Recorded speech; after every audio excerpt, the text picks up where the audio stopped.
Ano ang nangyayari sa ating buhay araw-araw? Kasi kung sinasabi nating sumusunod tayo at gusto nating sundan ang Diyos, ngunit kung ating gawi ay hindi naman pang Diyos, so ibig sabihin contradicting. Niloloko natin ang ating sarili. We pretend to be a saint kasi nakaputi. Tapos yung loob pala, sabi ng Malning kong, ang katulad ng mga taong ito ay parang mga nitsyo.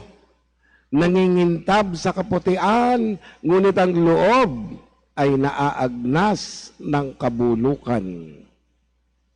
Ano yung kabulukan dun sa loob? Yung mga nagpapasakit sa atin na hindi galing sa Diyos. May mga nagpapasakit din sa atin, ngunit galing sa Diyos. Doon tayo nababanal. Kasi natututo tayong magtiis.